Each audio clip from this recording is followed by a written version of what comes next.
Boa noite. Estamos dando início à nossa atividade da palestra. Bom, pessoal, é nesse clima, né, da música que a gente dá prosseguimento à nossa atividade do domingo. A gente lembra que a gente inicia a nossa atividade às 18 horas com a musicoterapia, que a gente acabou de participar, e logo em seguida a gente dá prosseguimento à atividade da palestra.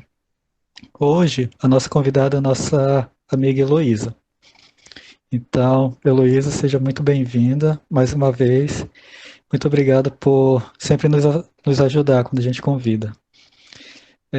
E para a noite de hoje, a gente tem essa mensagem de abertura e gostaríamos de convidar a Ana para fazer a leitura da nossa mensagem. Ana, é com você.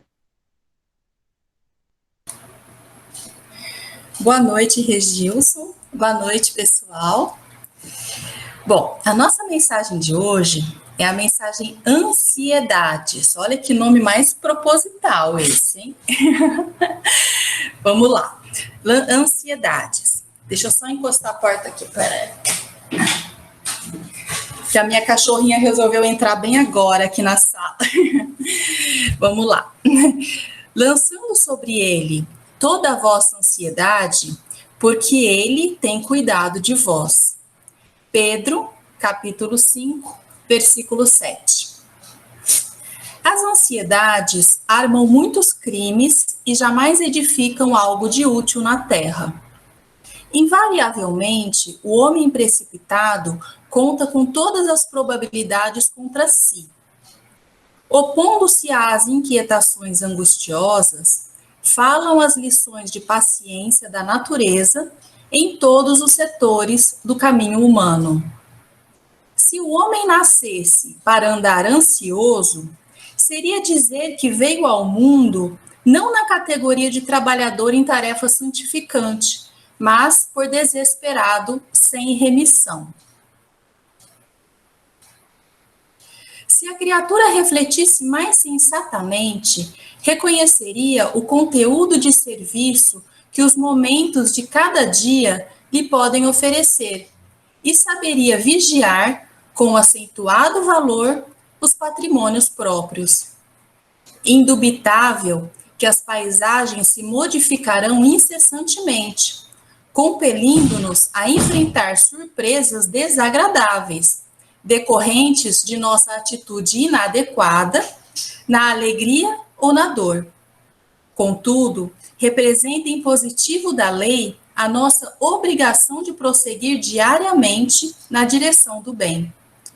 A ansiedade tentará violentar corações generosos, porque as estradas terrenas desdobram muitos ângulos obscuros e problemas de solução difícil. Entretanto, não nos esqueçamos da receita de Pedro. Lança as inquietudes sobre as tuas esperanças em nosso Pai Celestial, porque o divino amor cogita do bem-estar de todos nós. Justo é desejar firmemente a vitória da luz, buscar a paz com perseverança, disciplinar-se para a união com os planos superiores, insistir por sintonizar-se com as esferas mais altas. Não ouvides, porém, que a ansiedade precede sempre a ação de cair. Essa mensagem foi escrita por Emmanuel, está no livro Vinha de Luz, psicografada por Francisco Cândido Xavier. Boa noite, pessoal. Bom, obrigado então, Ana. E eu acho que essa mensagem vem bem a calhar todos nós, né? Nessa situação que a gente se encontra. Então, que a gente possa seguir o conselho de Pedro.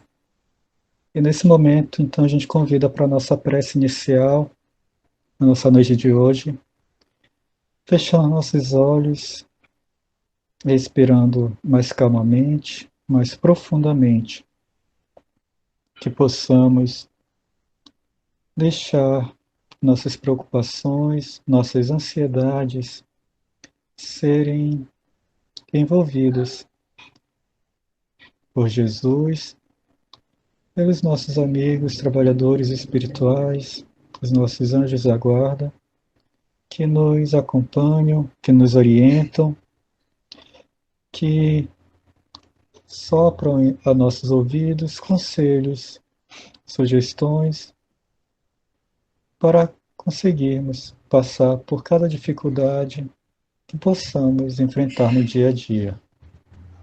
Amigo Jesus, que tenhamos, Senhor, essa fé fortalecida a cada dia, que apesar das dúvidas que possam surgir, busquemos entregar a Ti, entregar a Deus toda a nossa confiança, sabendo que o melhor, que Ele planeja sempre o melhor para cada um de nós, que as lições que são postas a nosso caminho são sempre para o nosso crescimento. E assim, Senhor, agradecemos por cada dia que nasce, por estarmos reencarnados na Terra. Te pedimos ainda que Tu possas abençoar esse momento e que possamos aproveitar as lições, trazendo para os nossos corações. Que Tu possas abençoar a cada um de nós, nossos familiares, nossos lares, em especial, Senhor, nossos irmãos que passam por dificuldades maiores, que passam por dúvidas maiores, que não conseguem encontrar em Ti a certeza, essa segurança em suas próprias vidas. Abençoe também a nossa querida irmã Heloísa, que ela se sinta bem e que ela possa trazer cada lição, cada ponto que preparou para a noite de hoje. Mais uma vez te agradecemos, Senhor. Obrigado, que assim seja. Bom, então, gente, a noite de hoje, o nosso tema com a Heloísa é o temor da morte. E aí, então, Heloísa, fique à vontade. Qualquer dúvida, qualquer coisa, pode pedir socorro da gente. Ok. Obrigada, Gilson. Boa noite a todos. Boa noite, Carla Maria. Alegria estar de volta a essa casa querida, falando de um assunto que faz a gente tremer nas bases, né? Morte. A gente aprendeu a tratar desse tema realmente com muito temor, como a palestra se intitula. E se a gente vai buscar no dicionário o significado da palavra morte, o que ele nos informa? Que é a interrupção definitiva da vida de um organismo. Aí ele botou aqui um artigo indefinido, né? Um organismo. Ele não disse do organismo físico, né? Então, fiquem abertos, além de colocar um artigo indefinido, ele fala organismo. Ou então, o fim da vida humana. Ninguém fica feliz diante de um significado desses, né? Aí nós fomos buscar Joana de Ângeles na obra O Homem Integral, psicografada por Divaldo Franco, e ela explica o que é a morte. A morte é fatalidade biológica, ela começa a definir melhor que organismo é esse. É fenômeno habitual da vida, ou seja, ela começa a reduzir a ansiedade que a gente rogou lá na mensagem que fosse reduzida, né?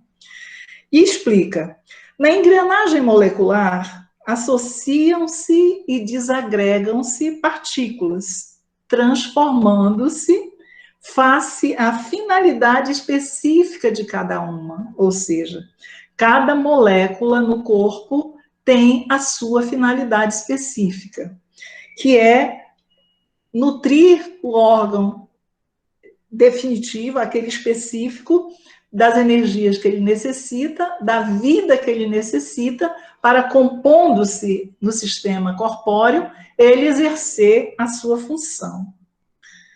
Aí ela diz, por efeito, o mesmo acontece com o corpo, no que resulta fenômeno conhecido como morte. Ou seja, ela está comparando essa mesma explicação que ela deu para as moléculas que formam o nosso corpo com o próprio corpo. Ela diz que o corpo existe com uma finalidade e transforma-se. E ela alivia muito o nosso pensar e o nosso sentir quando ela diz que a morte é uma fatalidade apenas da vida biológica e que é um fenômeno habitual da vida. Aí nós lembramos de uma passagem em que Buda está com seus discípulos. Aí ele faz essa pergunta inteligente, né? O que é o oposto da morte? Aí os discípulos, obviamente, respondem sem pensar a vida. Aí Buda explica. Não, o oposto da morte é o nascimento, porque a vida é eterna. Olha como muda o nosso olhar em relação à definição que o dicionário da língua portuguesa e pela visão materialista nos oferece. Quando Buda também, reforçando o mesmo ponto de vista de Joana de Ângeles, fala de que a vida é eterna e que a morte apenas se opõe ao nascimento, ou seja, abre perspectivas para uma série de aprendizados que a gente pode buscar sem sucumbir nessa condição de fim, de finalidade, né? Não é de finalidade, de finitude, que a descrição do dicionário nos traz. E isso ocorre por quê? Por que nós somos levados a pensar e a temer a morte assim tão, tão fortemente? O primeiro fator é os recursos que nós trazemos conosco para nos conduzir na vida, enquanto seres humanos, enquanto existentes na corporeidade. Nós aprendemos a nos conduzir em todos os passos pelos sentidos. Então, os meus sentidos da visão me oferecem tudo que eu consigo ver na medida do alcance dos meus olhos, tanto os aspectos positivos quanto os negativos, mas eu aprendo que eles são essenciais na vida. Mas essa essencialidade tem uma limitação que, até que eu compreenda isso, vai me transparecer que é algo fundamental. Eu não vou saber me conduzir sem a visão. Se eu perder tudo isso que a visão me oferece, eu vou sucumbir. E eu começo a me assustar. Mas aí eu penso, mas eu tenho os ouvidos. Aí eu vou buscar a função dos meus ouvidos, né? Qual é a função da audição no corpo? É exatamente me fazer ouvir, às vezes meramente ouvir, qualquer barulho que se ouve, se vocês se concentrarem aí agora, vocês vão estar ouvindo uma série de coisas, inclusive a minha fala. Então, meramente ouvir sem atentar, sem necessariamente se permitir ferir no meu raciocínio, na minha intelectualidade com relação ao que eu estou ouvindo. Mas me é muito agradável ouvir plenamente. É muito agradável quando alguém me fala e eu consigo interagir, tanto pela visão quanto pela audição, compreendendo bem esses recursos de interação. E eu tenho os outros recursos, né? Os outros sentidos. Eu vou para o tato. O tato me oferece a condição de tudo definir pelo toque. Eu posso estar de olhos fechados, eu posso estar de ouvidos tampados, mas quando eu toco com as minhas mãos, eu sinto textura, eu sinto temperatura, eu sinto uma série de coisas que me informam a minha condição ali e que me deixam à vontade ou ansiosos. Além da questão do tato, eu tenho o olfato. O olfato que define tudo ao meu redor, que somado com o paladar, vai me fazer usufruir das delícias da degustação, da mesa, dos prazeres da mesa, e eu acho isso maravilhoso. Ou seja, eu sou uma verdadeira Alice no País das Maravilhas. Eu e meus sentidos significam para mim tudo que eu posso ter. Enquanto eu não me der conta de que isso é só recurso para eu me conduzir, que eu sou algo muito além disso, eu vou supervalorizar esses sentidos. Aí o livro dos Espíritos, no livro dos Espíritos, na questão 941, Kardec pergunta: muitas pessoas temem a morte. De onde lhes vem esse temor, tendo elas diante de si o futuro? A pergunta de Kardec é extremamente inteligente, porque ele está perguntando para os espíritos, mas da altura de quem já entende que haverá um futuro. É diferente para quem não entende, né? Então, para quem não entende, nós pararíamos a pergunta dele onde ele chega aqui na vírgula que ele diz: de onde lhes vem esse temor? Né? Aí os espíritos respondem: esse temor não tem fundamento. Mas o que tu queres? Quando crianças disseram-lhe que há um inferno e um paraíso, aí eu começo a abrir a minha mente para coisas que vão além do alcance dos meus sentidos. Porque o que está na natureza, um inferno e um paraíso, e que mais certo é irem para o inferno. Por quê?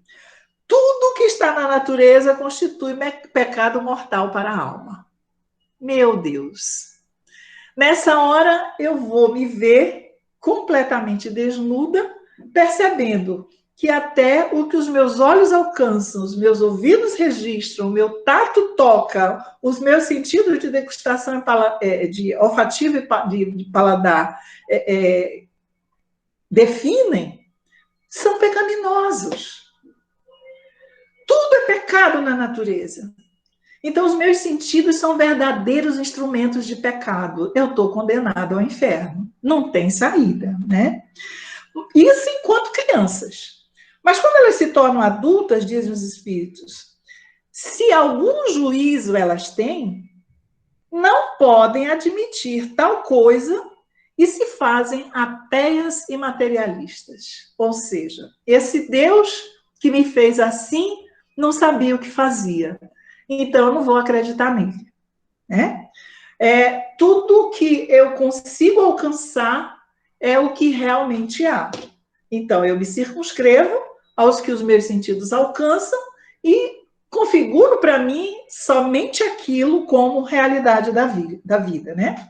São, assim, levadas a crer que, além da vida presente, nada mais há. Quanto aos que persistiram nas suas crenças de infância, esses vão temer aquele fogo eterno que os queimará sem os consumir. Santo Deus! E pensar que nós, antes de conhecermos a doutrina espírita, vivíamos pensando exatamente assim, né? A gente não consegue sequer conceber hoje esses conceitos tão radicais. Por exemplo, do céu e do inferno, das condições que o céu oferece e das condições que o inferno oferece. E os espíritos continuam: ao justo, nenhum temor inspira a morte, porque com a fé tem ele a certeza do futuro.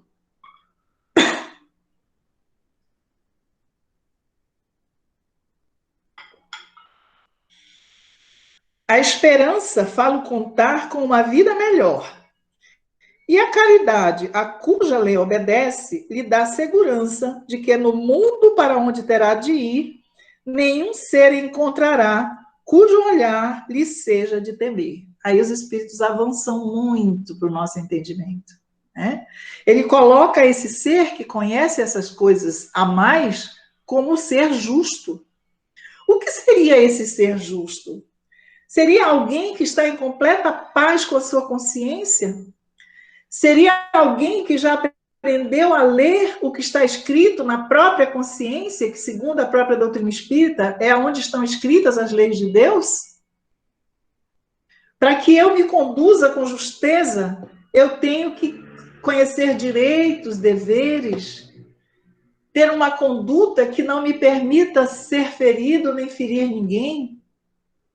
E tudo isso já prenuncia uma conduta realmente reta, né? Ou seja, um ser justo.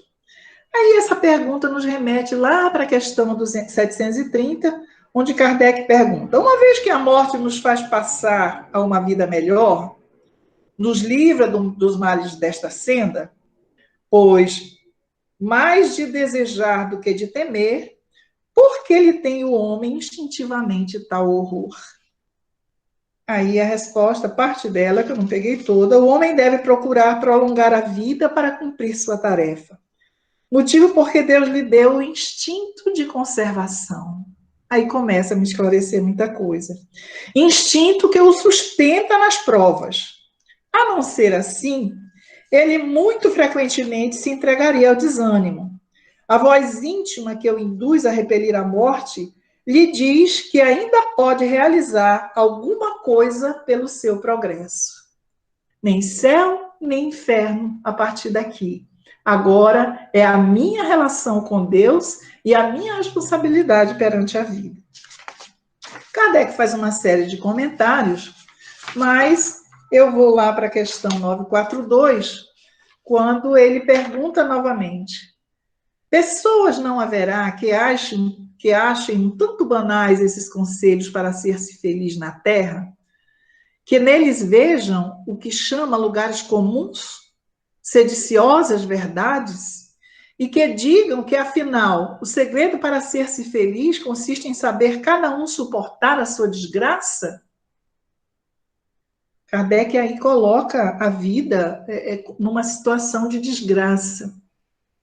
Ele classifica nessa pergunta o viver como algo muito próximo da questão que a gente viu lá no começo, né? O viver é um martírio. Tudo que me está à disposição é pecaminoso. Eu não consigo vencer as minhas más tendências. Logo, eu estou condenado, né? E ele diz, os espíritos dizem aqui na resposta que há as que disso dizem, e em grande número, que a vida é uma desgraça, né? Mas muitas se parecem com certos doentes a quem o médico prescreve a dieta. Eles desejariam curar-se sem remédios e continuando a apanhar indigestões. Ou seja, os espíritos classificam esses que veem na vida uma desgraça como aqueles que têm a pressuposição de que há algo melhor, chegam a ter contato com a saúde através do médico, mas na sua acomodação eles preferem alimentar esse pensamento de que na vida tudo é uma desgraça, né? Aí nós vamos lá para o céu e inferno, onde há uma série de descrição das causas do temor da morte. E a primeira delas que eu trouxe aqui para a gente refletir é que o homem tem um sentimento inato do futuro, ou seja, crendo ou descrendo na vida futura, nos conhecimentos que me esclarecem quanto à vida futura, eu tenho intuitivamente, em qualquer condição que eu esteja, o sentimento de que haverá um futuro. Tem a intuição que a morte não é a última fase da existência e que aqueles cuja perda lamentamos não são irremessivelmente perdidos. E nessa hora eu me ponho a pensar ao meu turno. E eu pediria que cada um de vocês fizessem isso. A gente constata, eu por minha vez, eu constato que isso é real, isso que o Céu e Inferno está afirmando aqui. A gente sempre olhou essas questões dogmáticas, essas questões dos conhecimentos espirituais, de uma forma meio lá e meio cá, porque parece que não batiam com a realidade, que é exatamente esse sentimento que se tem, logicamente, trazido das nossas vidas anteriores, com relação a esse futuro da vida, né? A crença intuitiva na imortalidade é muito mais generalizada do que o nada. Inacreditável, né? Instintivamente ou intuitivamente nós acreditamos, a humanidade acredita mais na imortalidade do que no nada. Ou seja, o próprio materialista se vê aqui numa situação meio vexatória, né? Porque ele tem dentro de si também essa intuição com relação à imortalidade. Entretanto, a maior parte desses são possuídos de grande amor às coisas terrenas. Surge um novo elemento, exatamente o nosso apego. Então, a gente aprende a valorizar as coisas que a gente adquire. Ah, eu adquiri com sacrifício, trabalhei tanto para ter isso. Ah, eu me sacrifiquei tanto para ter esse meu título. Para hoje deter esse conhecimento, como eu me esforcei, como isso foi significativo para mim. Então, é muito difícil para mim me desapegar disso. Isso passa a fazer parte da minha vida e é fator importante do qual eu não quero me separar. E esse é um dos motivos de eu temer a morte também, né? O temor é um efeito da sabedoria da providência e uma consequência do instinto de conservação, sem o qual poderia deixar a vida prematuramente e negligenciaria o trabalho terreno, ou seja, o nosso adiantamento. Gente, aqui o céu e o inferno faz uma mistura de realidade com ficção impressionante.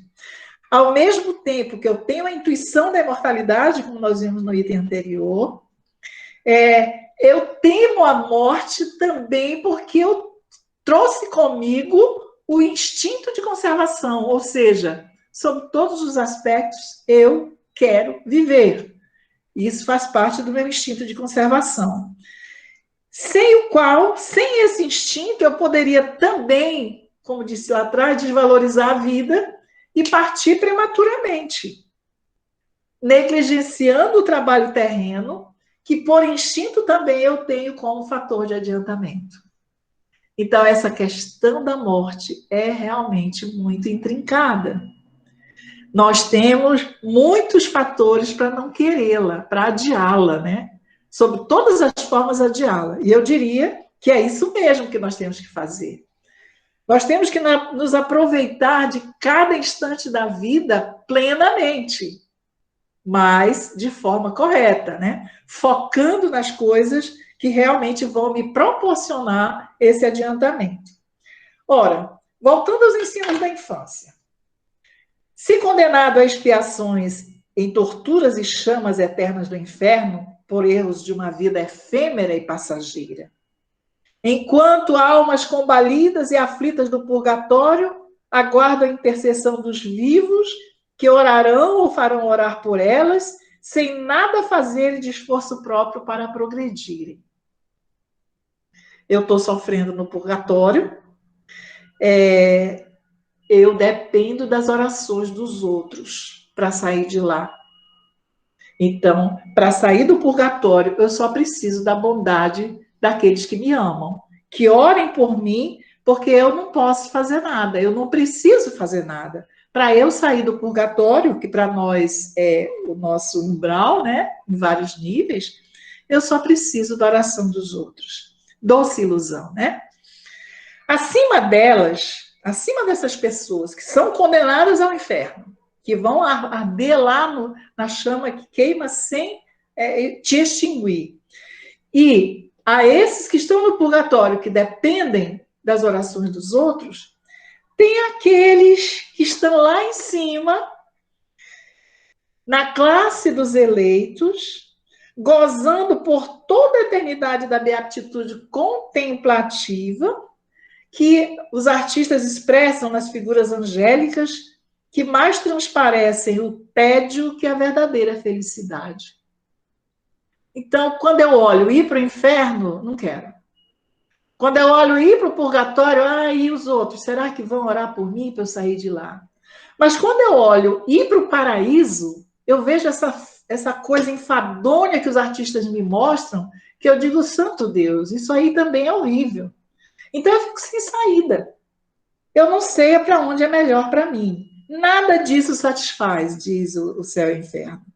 Nem as aspirações, nem a instintiva ideia de progresso, única que se afigura compatível com a felicidade absoluta. Sabe por quê? Porque não adianta eu progredir. Porque, de qualquer maneira, as condições da vida vão me levar para o inferno, porque tudo que eu vejo, que eu toco, que eu sinto, que eu absorvo é pecaminoso. Então, eu vou ser condenado. Mas, se eu tiver a sorte de ir para o purgatório, eu vou depender totalmente da oração dos outros. E se eu for para o céu, santo Deus, como isso é cansativo, né? Custa crer também que só por ter recebido o batismo, por exemplo, o selvagem e ignorante, o índio vem lá nada contra os índios, né? Só um exemplo.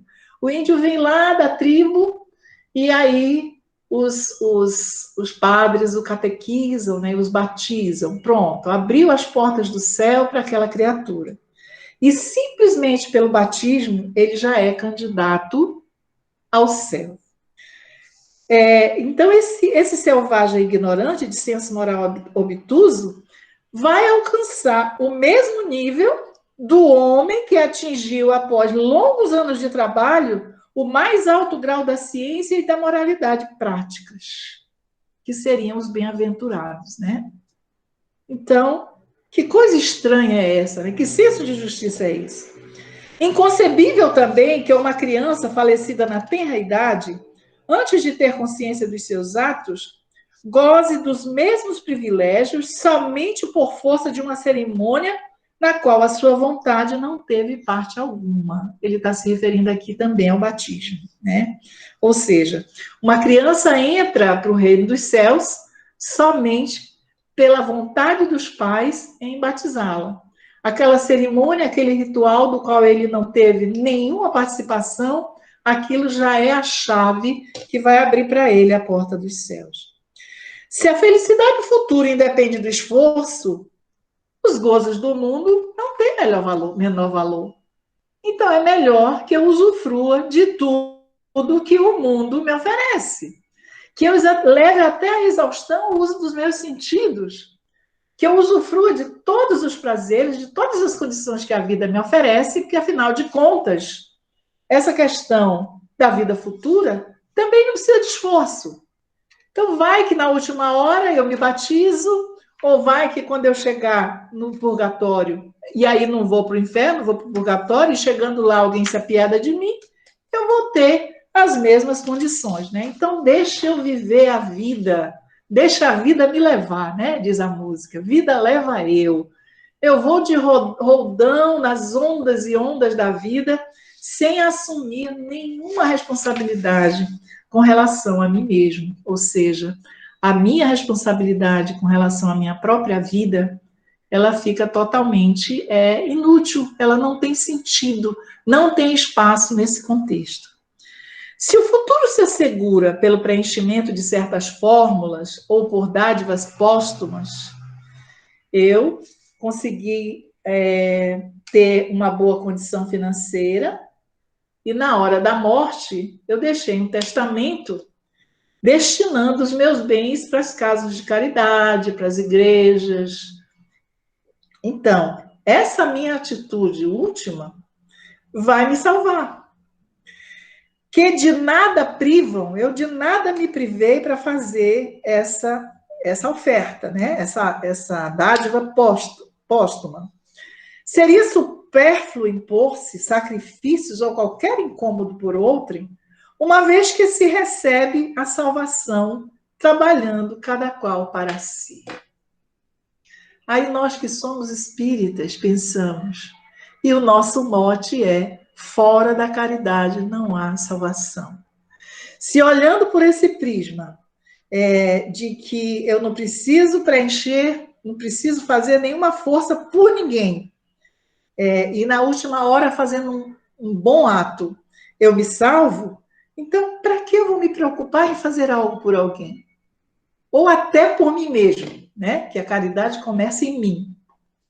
Então, isso tudo me traz um excessivo apego à vida corporal e às coisas terrenas.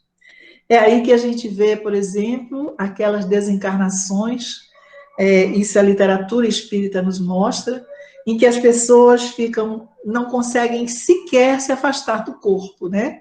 Por mais que a equipe espiritual que possa vir, nem sempre é possível vir, né? A equipe espiritual para fazer o desenlace. Mas Deus não abandona ninguém e vai haver sempre uma forma de ocorrer o desenlace. Mas por mais que a equipe espiritual se esforce, a obra de André Luiz nos mostra muito isso, principalmente Obreiros da Vida Eterna, se torna muito difícil desatar os laços que prendem o espírito ao corpo. Exatamente por conta desse excessivo apego por tudo que está no mundo material, a começar pelas coisas que eu conquistei.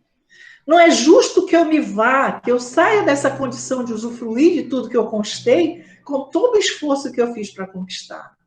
Não é justo que eu me aparte desse ente tão querido, se essa criatura ou essas criaturas são a razão da minha existência. Ou seja, acabo me voltando sempre para as questões materiais. Existir, nesse ponto de vista, significa estar no corpo. Não importa se o corpo já deteriorou, se as minhas células, as minhas moléculas já cumpriram a sua finalidade existencial, se eu, enquanto dono de um corpo, já tive desse corpo toda a aplicação da sua finalidade, eu não compreendo nada disso. Eu quero é me manter nesse corpo, custe o que custar. No espírito atrasado, a vida material prevalece sobre a espiritual. Mas tudo isso decorre de uma noção insuficiente da vida futura. É aí que nós nos colocamos, como diz Bezerra de Menezes, numa última obra que a gente estudou, né, Carla Maria? Eu me ajoelho espiritualmente diante do Pai e me curvo perante Jesus por ter trazido para mim as luzes da doutrina espírita, por ter trazido para mim a certeza da imortalidade, por ter trazido para mim a certeza absoluta de que eu sou responsável por mim mesmo. E que eu não estou aqui apenas de férias, né? De passagem, de lazer. Eu estou aqui numa continuidade construtiva da minha vida, numa existência corporal, que tem início, meio e fim, e mais que isso, nesse fim, tem que estar já cumprida a finalidade dessa existência. Então, essas causas puramente humanas, mediante o progresso, desaparecem. Mediante a minha evolução e o meu desenvolvimento enquanto consciência imortal, todas essas questões voltadas para a materialidade, voltadas para os apegos, começam a fenecer. Elas perdem a cor, perdem o brilho, né? Os entes queridos, reduzidos a estado de átomo, estão perdidos e não têm mais aos seus olhos as qualidades pelas quais se lhes fizeram amados. Eu quase me atrasei porque eu estava tratando exatamente da reencarnação que fortalece os laços de família. Essa visão de que eu vou perder, inclusive é uma expressão muito utilizada, né? Quando alguém se vai para o plano espiritual, que é nosso ente querido, a gente diz, eu perdi fulano, né? Eu perdi meu marido, eu perdi meu pai, eu perdi meu ente querido.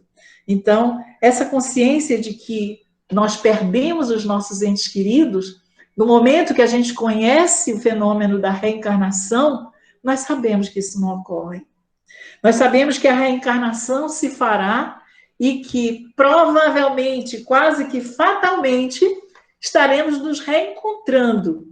Exceção feita somente aquelas conexões, aquelas ligações na vida carnal irresponsáveis, aventureiras, precipitadas, onde o coração não toma espaço, né? Não toma lugar. Então, se eu estabeleço um casamento por interesse, onde apenas os objetos do meu interesse naquele casamento prevalecem, né? Eu me aproximo de alguém, como um filho, ou mesmo como a própria mãe, interessado pelo que essa pessoa pode me favorecer. Ou seja, os liames do coração inexistem ali.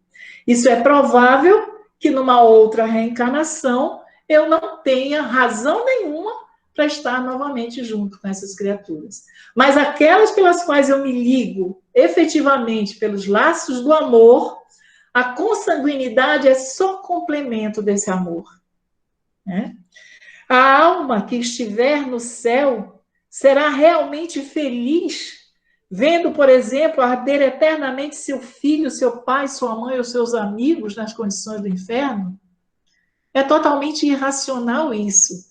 E nós temos, por exemplo, no livro Nosso Lar, o exemplo da mãe de André Luiz, que enquanto viveu encarnada, ela passou por situações difíceis nas relações com o marido, que era um devasso, era um homem cheio de posses, e, segundo o livro nos conta, nesse contexto, só nesse que o livro aborda, ele tinha simplesmente 2 amantes, muito jovens, as quais ele ensinava o beabá dos desmandos da vida, principalmente com relação ao usufruto do corpo, né? E que ela, como mãe, vivia uma vida dedicada ao lar, ao próprio esposo infiel e à família. Então, ela viveu uma vida inteira se dedicando a essa família. O marido, ela teve a ocasião de partir antes para o plano espiritual e o marido partiu logo em seguida. Depois parte também André Luiz, que é o autor da obra, né? E que nos conta que ficando 8 anos nas zonas umbralinas, até um dia lembrar-se de Deus, fazer uma oração e perceber o socorro que havia para ele, esteve sempre próximo dele e ele não conseguia perceber. E que esse socorro nada mais era do que as preces da mãe, num plano espiritual muito mais elevado, rogando por ele, mas não somente por ele, rogando também pelo pai dele, que se encontrava nas zonas umbralinas, em situações muito mais difíceis que a dele, juntamente com as 2 amantes, que ligados pelos mesmos sentidos psíquicos, certamente foram conduzidos para as mesmas zonas umbralinas, né? Então, a gente vê que essa mãe, mesmo estando numa condição muito mais elevada, ela não conseguia ser plenamente feliz vendo o filho amado sofrendo em condições menores do que o sofrimento do ex-marido e daquelas moças que ela passou a considerar irmãs, por conta da sua elevação espiritual, né? Então, ali, ela, nas primeiras visitas a André Luiz, ela não chega a falar nisso, mas na sequência das visitas que ela faz a ele, ela explica que já tinha ele preocupado com a vida do pai, né, como é que ia ser, se ele não conseguia alcançá-lo no umbral e tal, e ela disse que ela estava providenciando já uma reencarnação, onde ela seria novamente esposa dele, ele iria primeiro, para que ela fosse depois, para se reencontrar no Rio de Janeiro de novo, para se casarem novamente.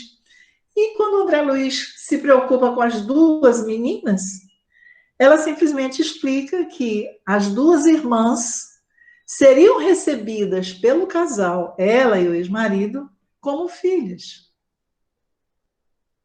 Aí a gente verifica o que é a providência divina, o que é a verdadeira vida, o que é a elevação de um sentimento, de um coração.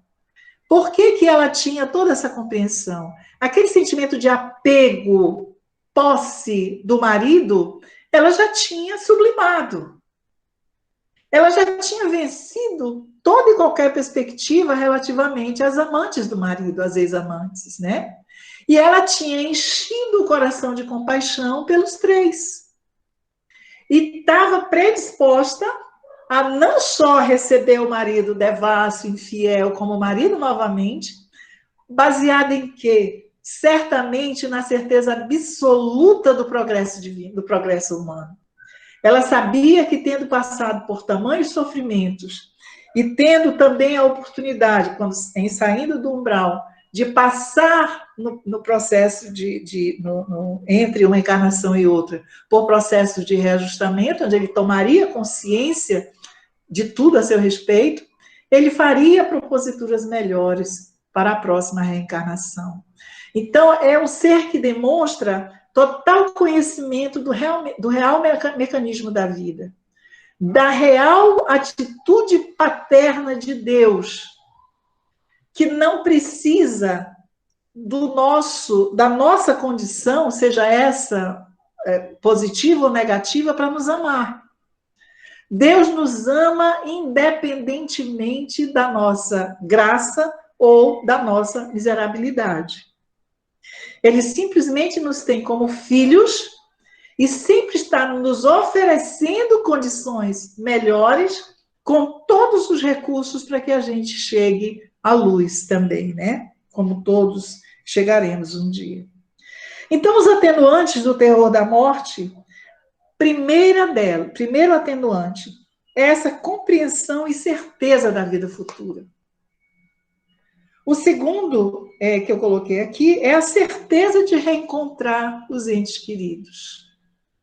A doutrina espírita não nos deixa nenhuma dúvida com relação a isso, quando ela coloca na reencarnação o fator de justiça.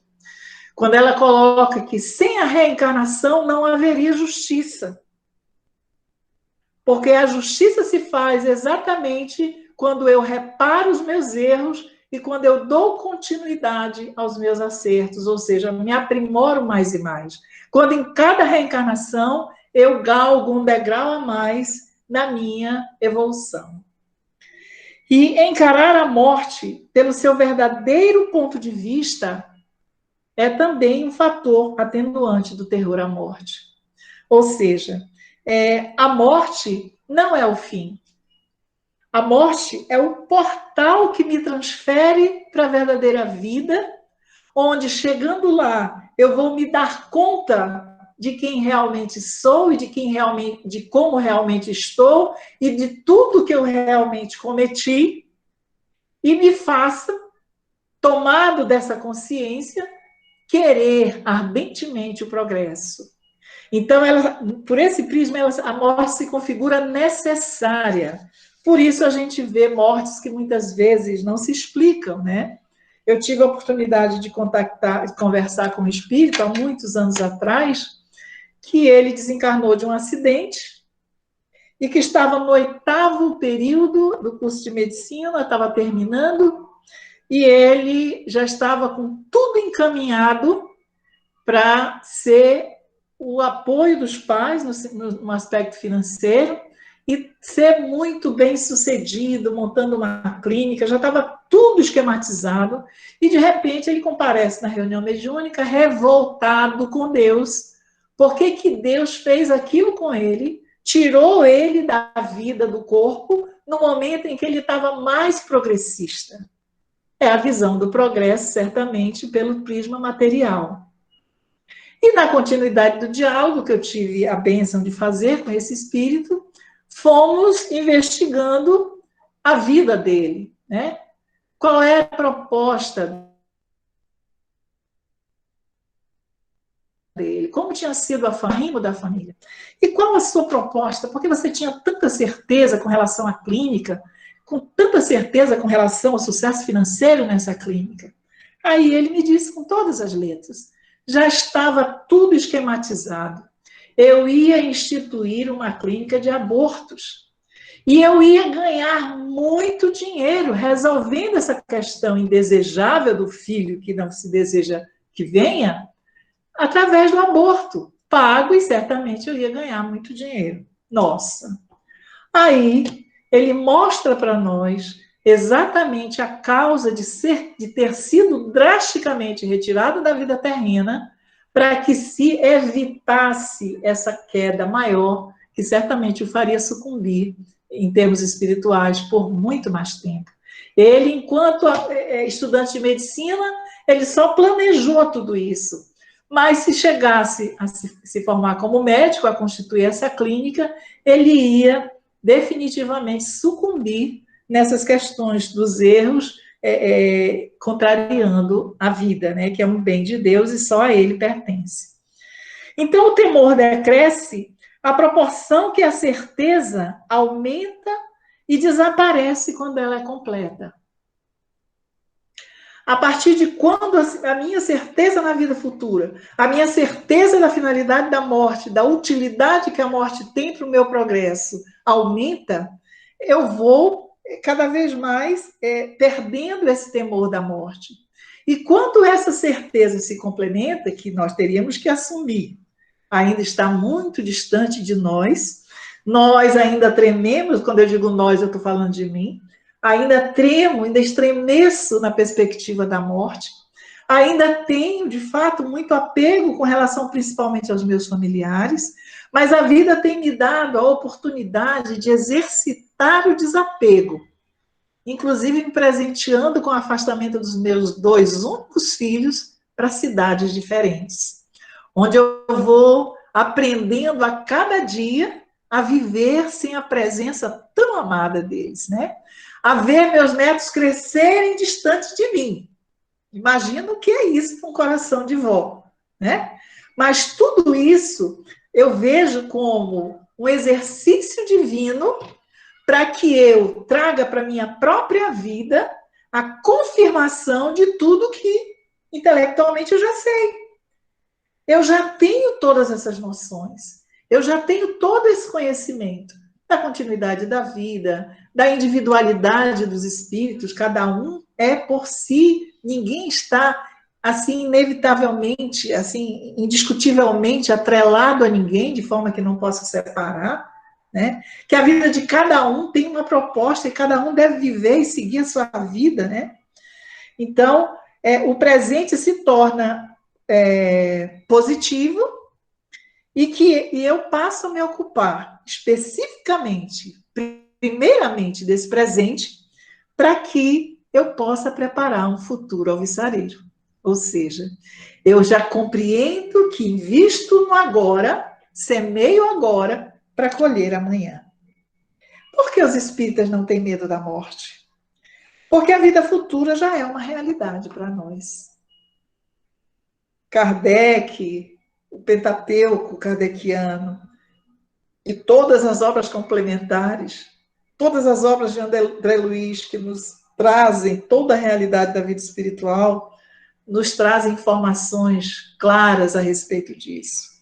O estado das almas depois da morte é o resultado da observação da vida, ou seja, quanto mais eu me dedico à qualidade espiritual da minha existência nesse corpo, mais eu preparo um estado seguro amanhã para minha alma.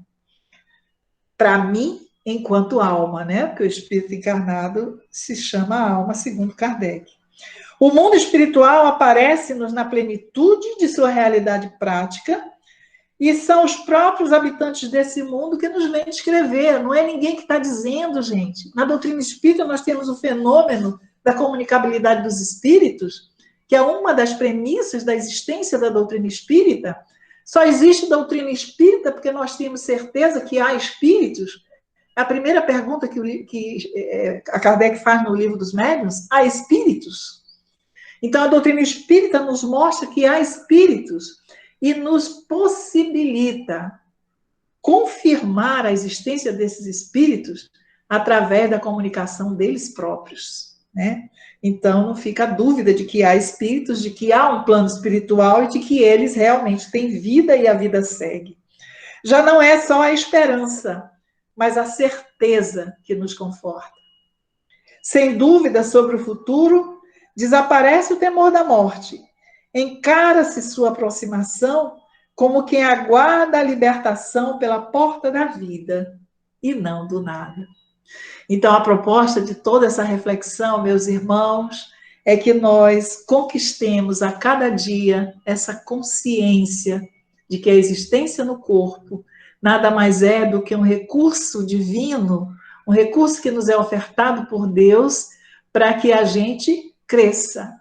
E é nesse crescimento que começa na reflexão e no autoconhecimento, na hora que eu me volto para mim mesma, eu percebo as minhas potencialidades, eu percebo, mediante um parâmetro seguro de conduta, que no nosso caso espírita é o Evangelho de Jesus, eu percebo, segundo esse parâmetro, se eu estou agindo corretamente ou não.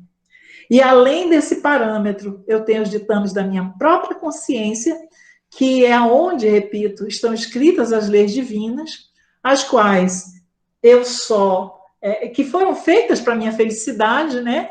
E as quais só me permitem ser infeliz se eu não as cumpro, se eu não as cumpro. Então, as leis divinas são feitas para a nossa felicidade e nós só somos infelizes se não as respeitamos.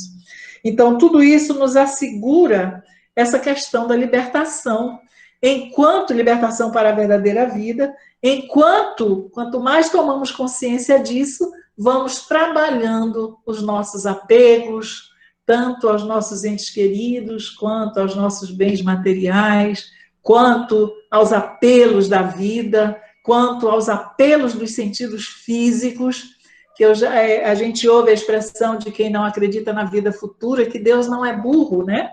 Que Deus nos presenteia com todos esses recursos para que se usufrua deles. E se usufrua plenamente, sim, plenamente, mas em conformidade com as leis divinas. Que esse usufruir pleno não me violente jamais a mim própria, nem ao meu semelhante. Era isso que nós tínhamos, eu espero que tenha conseguido alcançar a proposta do Centro Espírita do Candário de Luz e que a gente tenha conseguido refletir um pouquinho sobre essa questão que já não deve nos atemorizar tanto, a questão da morte. Muito obrigada, então. Boa noite. Boa noite. Elô, obrigada, querida. Beijo. É muito bom mesmo, Heloísa. Tem muita coisa para a gente pensar durante a semana e realmente tentar diminuir um pouquinho esse medo que a gente sente da morte, né? A gente ainda tem. Até porque a gente entende hoje que a morte, como você falou, ela tem a sua utilidade. Né? Então, fica o nosso agradecimento mesmo, nosso agradecimento muito grande para você, por tudo isso que você nos trouxe, por essas reflexões. E a gente convida agora, então, todos que estão participando para a nossa prece de encerramento. Que a gente possa, mais uma vez, fechar nossos olhos.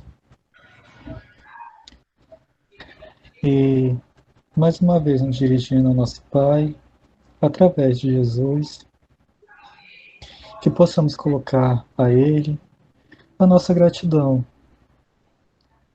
por perceber agora ainda mais o valor, a importância de cada momento de nossas vidas, de nossas encarnações, da nossa atual reencarnação, de cada dia que nos é ofertado, mas também percebendo que a morte, como tudo na natureza, tem a sua utilidade, está nas leis divinas, nas leis da natureza.